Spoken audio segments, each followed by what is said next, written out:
Waktu terus berjalan dan kita tidak bisa berhentikan waktu, iya kan? Kita tidak bisa stop dulu. Tuhan, hari ini saya mau main dulu, saya mau santai-santai dulu, stop dulu waktunya. Biarlah tanggal berapa sekarang, tanggal 3 ini bisa 3 hari gitu ya. Jadi 3 hari berturut-turut tanggal 3. Nggak bisa saudaraku sekalian. Semuanya itu berjalan waktunya saudaraku sekalian ya. Oleh karena itu kita dikejar-kejar dengan waktu. Kita dikejar-kejar dengan waktu.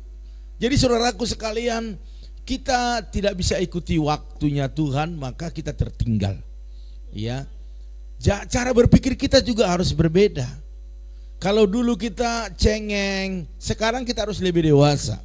Kalau dulu kita suka kasak-kusuk, sekarang kita mungkin lebih tegar lagi, iya kan? Ataupun dulu suka ngambak, suka marah-marah, suka akar pahit, suka kebencian, suka yang tidak baik.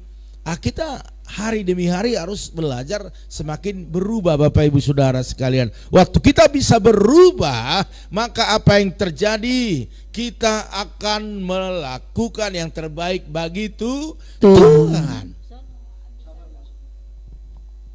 Oleh karena itu saudaraku sekalian, saat ini kita sama-sama belajar bahwa ini sudah akhir zaman.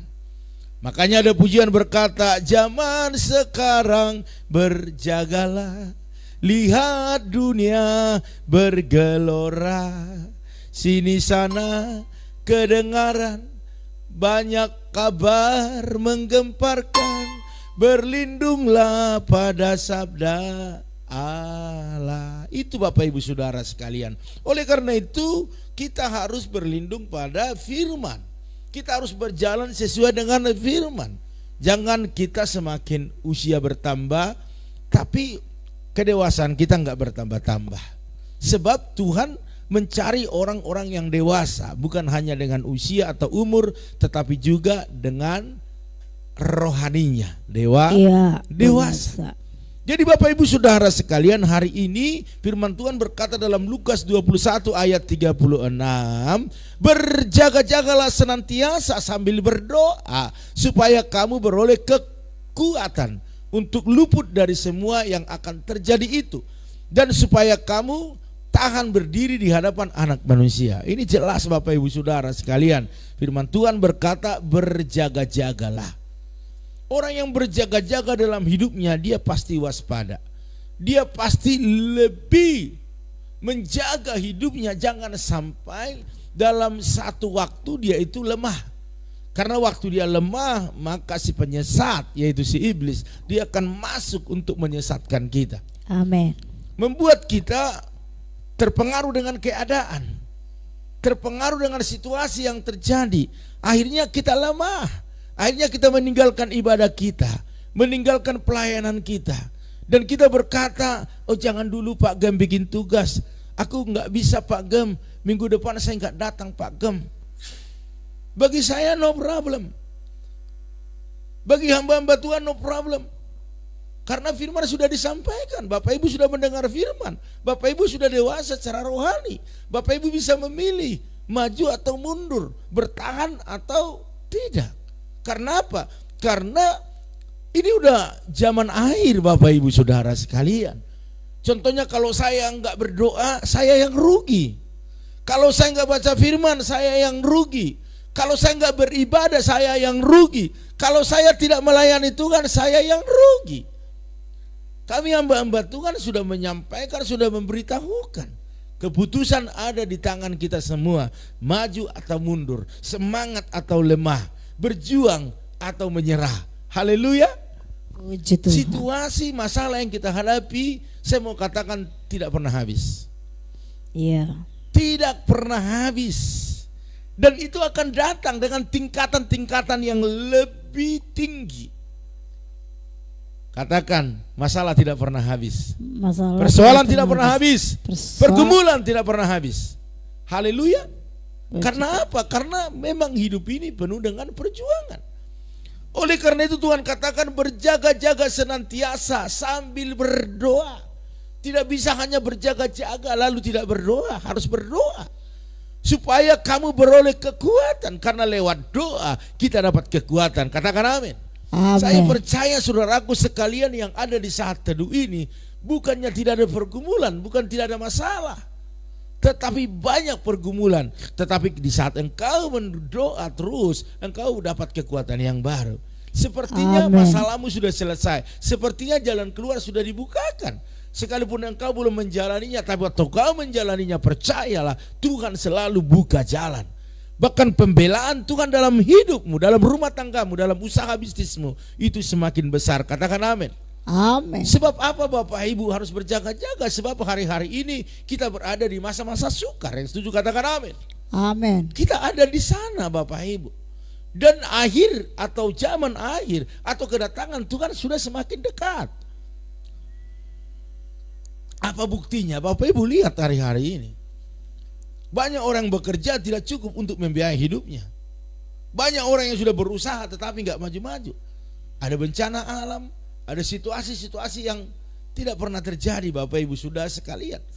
Itu menandakan bahwa kita sudah ada di akhir zaman.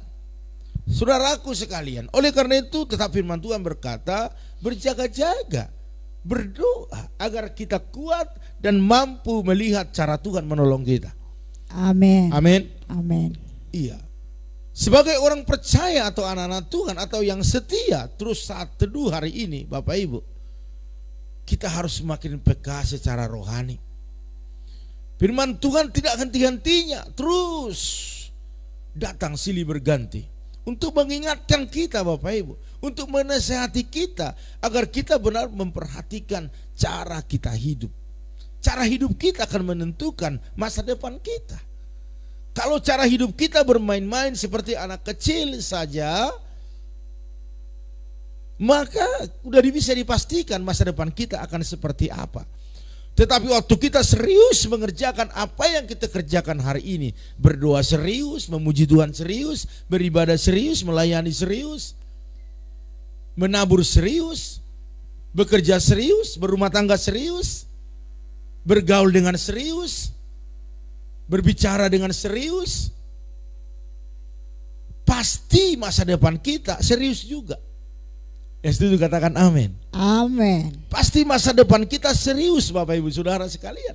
Tidak seperti anak kecil yang suka main-main, yang cengeng, yang suka berantem, yang suka macam-macam. Masa depannya pasti nggak ada.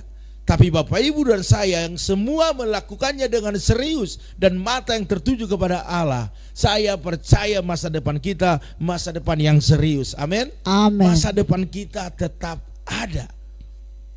Dan Efesus 5:15 dikatakan, janganlah seperti orang bebal, tetapi seperti orang arif. Orang bebal apa Bapak Ibu? Selalu rajin beribadah, dengar firman, dalam segala ibadah dia ada, tetapi tidak melakukan. Susah berubah. Halo?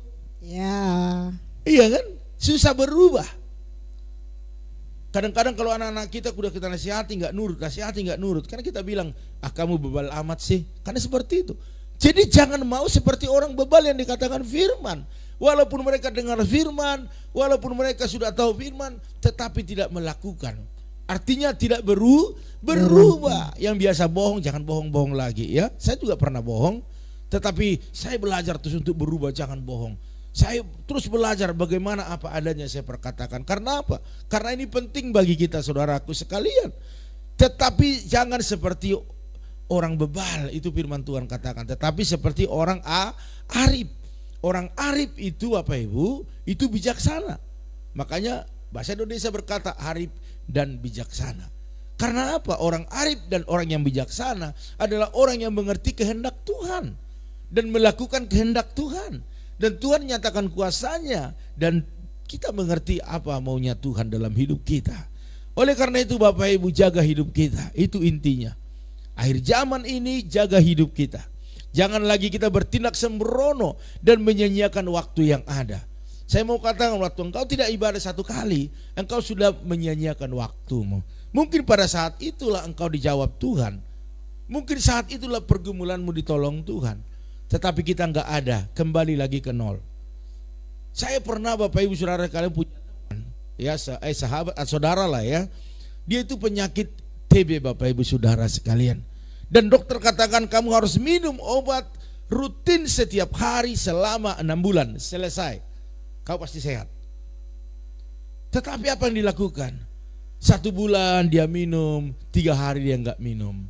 1 bulan dia minum, 3 hari lagi enggak diminum. Kira-kira seperti itu, artinya bolong-bolong. Waktu dia check up kembali, tidak ada perubahan. Malah semakin naik stadium.